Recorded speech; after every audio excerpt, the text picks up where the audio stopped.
Well overdue. Oh, bro, I'm glowing again, man. Like I said before, it's the amount of confidence I get from these sort of things, man, is crazy, bro. And like I said before I met you, I didn't know nothing about hair systems, so I would say I was depressed, 100%. Like I said, my hair was my identity when I had some. Now that I've got it back now, confidence comes back out again. Do you know what I mean? Being in the chair, it sounds really weird, but having these conversations with you, you sort of forget about all the other stuff that's going on in the background. Does that make sense? So like when I lost my mum, that was the first time I would say that I was really, really struggling. How did your mum passing impact you? I think it impacted me more because I'm fortunate to have both my parents in my life, thankfully, but my dad was more of the enforcer. So any sort of issues, he deals with the beatings, whereas my mum was a bit more of the nurturing parent. Yeah. So now that I've sort of lost that dynamic, I did sort of go a bit doolally a little bit. Just be open as well. That's a big one as well. Yeah. Obviously, like you said as well, being a man and obviously opening up about your emotions, nowadays is extremely hard to do so. And the fact me coming here to these sessions, it does help. It just, man, it takes your mind off things for a little bit. So this little hour and a half that I have, I treasure it because it does do more than just a haircut. Like a lot of men don't seek help with kind of mental health issues and all that. What's the sort of reason to that? I think for me, when I was going through my mental health stuff, I think it was more about embarrassment. Embarrassment? Yeah, a little bit. You didn't want to be a burden? That is the perfect way of putting it, 100%. I think the weird thing about, especially in the UK, the fact that when they advertise about men's mental health, they always use figures. So then that makes people feel like a number rather than the individual. So when you hear about maybe like, I don't know what the actual stat is, but just say 1 in 4 men commit suicide, blah, blah, blah. The fact they've just used that as a statistic. Not everyone can fit into that category. Okay, it doesn't connect. No, not at all. You're just a number. Interesting. It's not a race. It's definitely not a race. It's more of a marathon than a sprint. There we go. It's more of it's a journey. And obviously there's gonna be obstacles that you've got to get through, but you're gonna make it. You're going to. So no matter what, you seek help, yeah? Yeah, 100%. Always. Don't feel ashamed about it either. Everyone needs a shoulder to cry on every so often. Strength in the silence, brother. Take a seat and take a stand. The barber chair is open. Let's talk.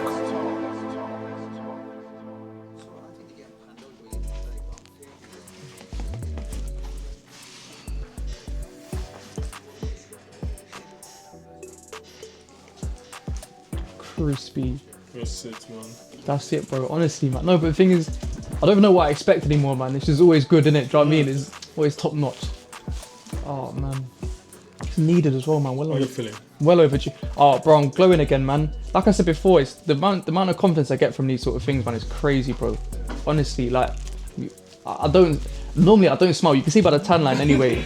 I'm either do-ragged up or got a hat on, do you know what I mean? So. Well, the drug says you don't smile. No, man, legit. I'm just always doom and gloom, man. But when I come here, bro, I'm just glowing, you know? I really am. I look at it, man, just sharp. It's like night and day, innit? It makes such a difference. It really does. Listen, George, I'm grateful. Like you've been coming for a while now. Listen, every time I do your hair, how you appreciate it and know that you just make me feel like important, you know what I mean? Bro, like, very important, man. Very important. Like I said, before I met you, I didn't know nothing about hair systems. So I would say I was depressed, 100%. Like I said, my hair was my identity when I had some. Now that I've got it back now, confidence comes back out again. Do you know what I mean? Yeah, man. So, Judge, what I do is I started this podcast, and so what I want to do is with men is I want to get men to have a bit of time to share a bit about themselves that will help another man. You know, we live in an age where they say a lot of men don't talk. You know, we don't speak, or they won't go to hear or see is the bad things, and even in the barber shop, what do men talk about? So I started this podcast just so men can share a bit of wisdom, a bit of their life experience. Definitely. That will help another man there. Yeah, so bro. I'm gonna give you the stage. Like, tell us a bit about you. So, from a very young age, I'd say when I think 17 or 18, I started having signs of losing my hair. And I think for me, it wasn't that important at the time because there wasn't that much of a gradual change. But when I started seeing my corners go, I was like, boy, I need to do something about it. Then obviously you're looking at transplants. You need a bit of money behind you before you can do anything like that. Yeah. And it's not guaranteed anyway. After 2-3 years, you might have to go back for a second or a third. Yeah. So for me, that wasn't my sort of avenue. Then, like I said, when I fell across your page and I've just seen all these like testimonials from people about how, you've changed their lives and you've done this and that, bro. I found it so powerful. I really did. So I thought, I'll bite the bullet and give it a go. And then, like I said, I've been coming here for 2 years now. Yes, man. Yeah, bro. And I can't see myself changing either. I really can't. Being in the chair, it sounds really weird, but having these conversations with you, you sort of forget about all the other stuff that's going on in the background. Does that make sense? So like when I lost my mum, that was the first time I would say that I was really, really struggling. And coming here... When did you lose your mum? I lost my mum it was the 12th of November, 2024. 2024. Yeah. That's 2 years ago. 2 years, yeah. Stage 4 lung cancer. Was it before you came here or after? Just after. So I booked my first... When did I book mine? On the 8th of November. So, bro, literally 4 days before she passed. So, I always said... She was quite insecure about her hair as well because she struggled with alopecia. Yeah. So, I think maybe that's where the trauma comes from about me losing my hair. So, I think the fact she told me to go for it as well, I had to, bro. And like I said, since, it's been a mad lesson, man. I can't... How did your mum passing impact you? Bro, if I'm... man. I know it's difficult, but... It's tough, yeah. I think it impacted me more because I'm fortunate to have both my parents in my life, thankfully. But my dad was more of the enforcer. So any sort of issues, he deals with the beatings. Whereas my mum was a bit more of the nurturing parent. Yeah. So now that I've sort of lost that dynamic, I did sort of go a bit doolally a little bit. It did drive me a little bit crazy. But like I said, I'm going through therapy now and I'm just got to... It sounds really negative, but I've got to try and think positive about it. She's in a better place now. She's not in pain anymore. And she's still watching over us, so that's all I can. That's all I can really ask for, man. So it did impact you a lot. Massively, man. It just the whole family in general. Like I said, my mum she was more than just a parent. She was a best friend as well, and I could talk to her about anything. So the fact I haven't got that now, I do struggle at times, but I know she's up there listening, so that's all I can still talk to her every so often. I mean, I don't know the best way to deal with the loss. I lost my dad. Last year December. I mean he was older. I don't know what your mum. 60. She was 60 when she passed. My dad was almost 80. Wow. But even that, it's like you don't expect that to happen. It's like no, you think they'll be there forever, don't you? That's the thing. That's the thing. And then and when she did sort of pass, it sort of takes you sort of. Oh, I beat myself up because I thought maybe I've taken it for granted, the fact that I thought she was going to be there all the time. So all the moments, all the extra moments I could have had with her, I might have missed out on. So that was the tough part. But I just got to remember, you can't beat yourself up. God's got a funny way of making things happen. Do you know what I mean? So you've just got to trust Him. So what lesson have you got from that with your relationships and all that? Just nurture them. Every seed needs water. Just keep watering it. That's how I see it from now on. So if you've got someone important in your life, make sure they're okay and they'll take care of you. Like I said, my mum did outstanding things while she was here, and I'm pretty sure she's doing plenty more. So that's all I can ask for, bro. Just be open as well. That's a big one as well. Obviously, like you said as well, being a man and obviously opening up about your emotions. Nowadays, it's extremely hard to do so. But being open, it does take some pressure off anyway. You can't carry all the weight on your shoulders, do you know what I mean? Yeah, everyone needs help, bro. And the fact me coming here into these sessions, it does help. It does help me being able to vocalize and talk about loads of stuff, stocks, life, holidays. Yeah. It just, man, it takes your mind off things for a little bit. So this little hour and a half that I have, I treasure it because it does do more than just a haircut. It really does. Amazing. I like that. I really like that. Especially for men, they say like a lot of men don't seek help with kind of mental health issues and all that. They leave it till the last minute, and when it's really worse, it's really worse. I know if you want to go that angle, I mean, what's the sort of reason to that? I think for me, when I was going through my mental health stuff, I think it was more about embarrassment. Embarrassment? Yeah, a little bit. It was, because obviously everyone's got their problems, and I feel like me trying to outsource advice from other people, I'm adding my weight onto theirs, which is a very deluded way of looking at things now that I've learned. But yeah, back then I think a lot of it was embarrassment, or I don't know, I sort of hated myself a bit. You didn't want to be a burden. That is the perfect way of putting it. 100%. You didn't want to. Yeah, that's how it is. And I think for me, I like setting a good impression. So once I've set that impression, sometimes it's hard for me to sort of keep up with that level of George, if that makes sense. Yeah. So yeah, no, 100%, bro. That's such a good. You set yourself an impression about yourself. You have so that impression, you have to live up to it. Exactly that, bro. And then yeah, when you do sort of stoop below that level, then you start questioning yourself whether what does he think, or who does think? Does that make sort of sense? Yeah, no, I think that burden lines are definitely, I think that's definitely a perfect way of putting it for sure. Well, yeah, you know about my mental health history anyway. So I've OD'd a couple of times, and I've had to go to like hospital and whatever, things like that. I think the thing that I've sort of realised now is that it doesn't just affect me, it affects the people around me. And that was very, and again, I don't want to sort of throw shade, but it definitely, how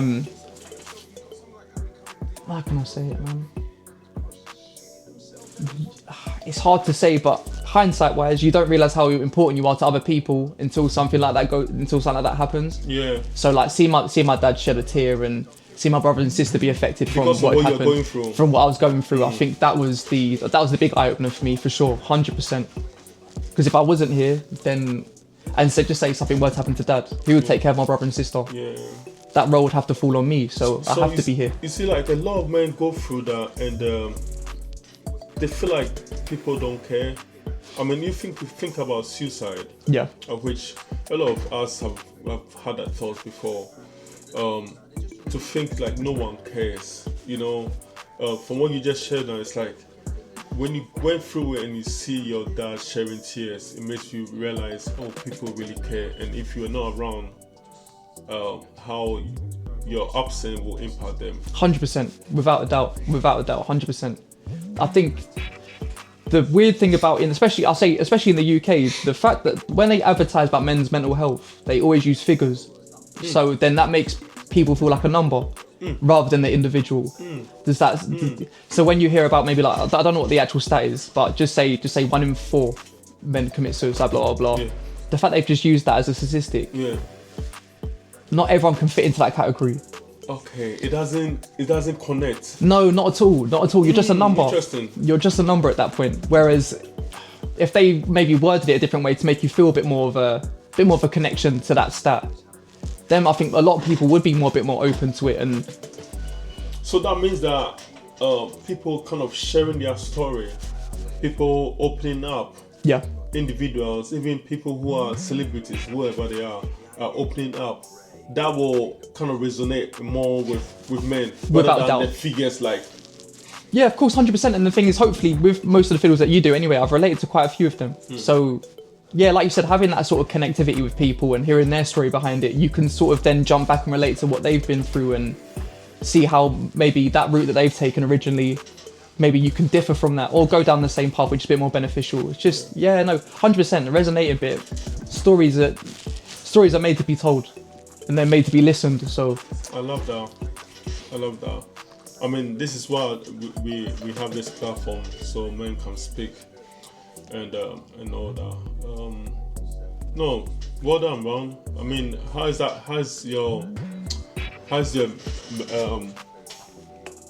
going with your help so far?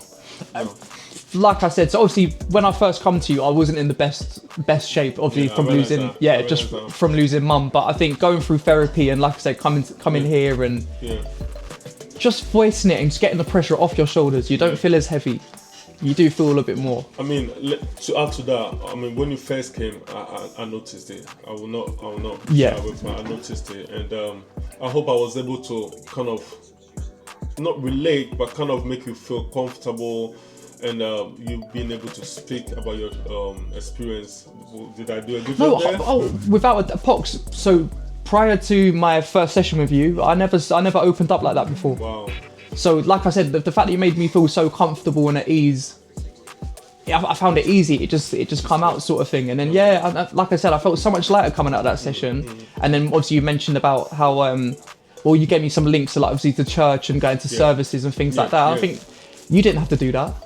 You know, you did not have to do that. So the fact that you went out of your way to help me, I'm eternally grateful. Eternally grateful, brother. I mean, seriously, I'm blown away by the point you made about the statistics. You know, I never saw it that way. That men see those statistics as just numbers. Yeah, 100%. And one thing I've realized is, you realize a lot of when there's cases of suicide, someone take their life and or they say the cause of death, when someone dies, the cause of death. When it's suicide, they don't really say it. No, they keep it harsh, don't they? They keep it very harsh, and it's like, no, they don't talk about it. No. And I find it fascinating why they don't do it. I mean, say it so that people know what is going on with men, with people, so this thing can be addressed properly, but they don't do that. Of course, and like you just spoke, if it was voiced more often as well, you'd have signs. So if someone was struggling, you could maybe see them telltale signs before something tragic were to happen. Then you could intervene and help. But sadly enough, sometimes it's too late. It's too late at that point. So no, keep your head up, bro. No, 100%. I will do 100%. Keep your head up, and thanks for sharing that, bro. No. This a little thing, man. It will.